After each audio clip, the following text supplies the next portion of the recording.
why should I why should I hire an agent to sell my house when I could sell it by owner? The for sale by owner. What's the pros? What's the cons?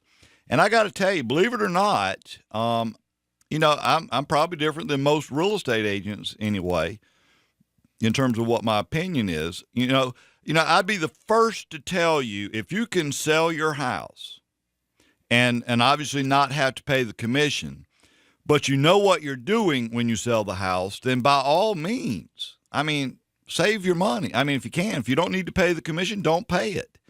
But the problem is, I don't think most people really understand what all's involved when you're selling your home. It's not like selling personal property. Pretty big difference there. You selling personal property, you sign a bill to sell, and that's pretty much the end of it for the most part. But when you're selling real estate, there are a lot of laws that you got to be familiar with, and depending on what type property you have will determine which laws might affect you. A lot of disclosures that have to be made, and I'm going to tell you, some of these disclosures, if you're not aware of them and you don't provide them or you don't make them, and by the way, when I say disclosures, if it's not in writing, then the government says you didn't disclose. I can assure you, if there's an issue after selling your house, and they ask, and you're asked, why did you not disclose this or that or whatnot? You can tell them all day long, but I did disclose. I told them. They knew it when they bought it. If it's not in writing, then it's not disclosed. I will tell. That again, that's the law. Has to be in writing. So I wanted to just sort of take a look at some of the potential issues you could run into trying to sell your home by owner. And, one of the reasons I think a lot of homeowners might want to give this a shot is because of the technology. We feel like we can probably market property online, on the internet, as well as any real estate agent could.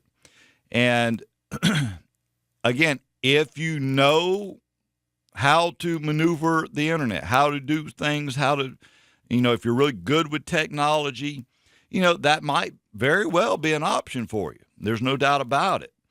But I will tell you, it's probably not as easy as you think, because I'm going to tell you, you go to put your home for sale on some of these, what we consider, or what they're called, third-party sites, like Zillow.com, Trulia.com, and there are hundreds, if not thousands, of these websites.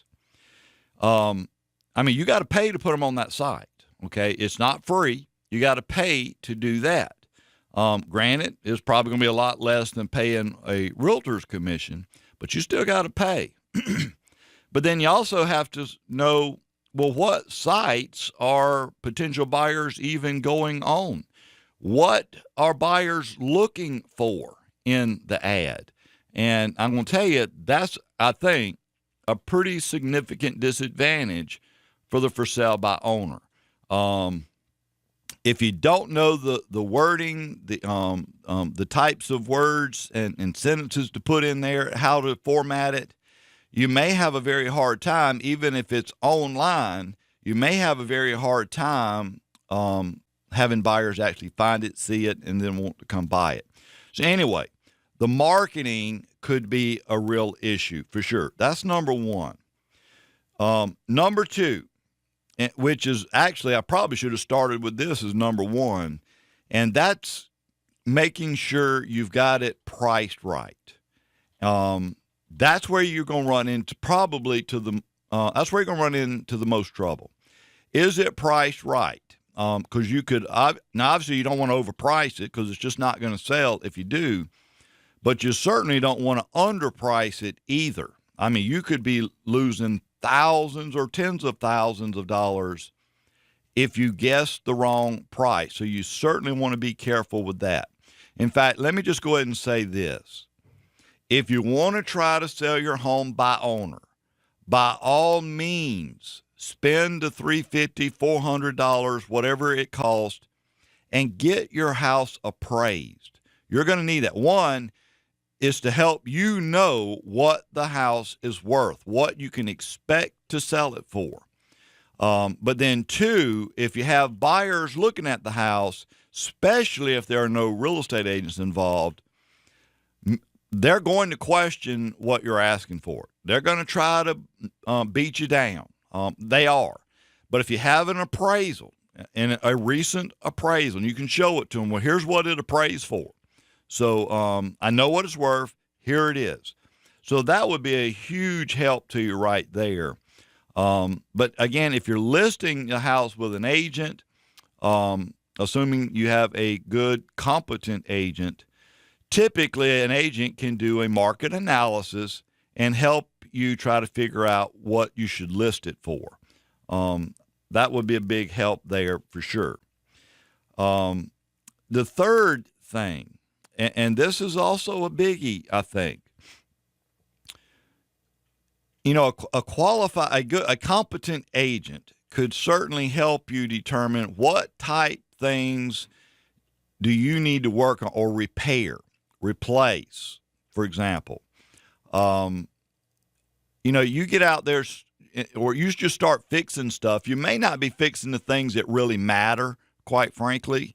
You know, a good real estate agent, we've worked with a ton of buyers. I know the Palmetto Success Team, for example, us, you know, we've worked with a lot of buyers over the years, a lot of them.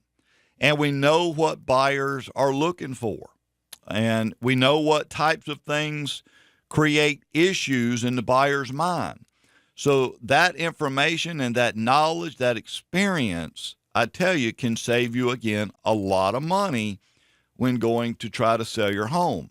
Otherwise, you may be just investing a lot of money on things that you probably don't need to spend it on and not putting it in the areas that you do need to put it in. So we can help you with what types of things we need to try to fix, repair, replace, whatever the case may be. Number 4, and I think you're going to find this is going to be a big one, showing the property. You know, assuming you're selling your house and you have a job, you know, many buyers are wanting to see it during the day, while you're at work. Well, how are you going to show it?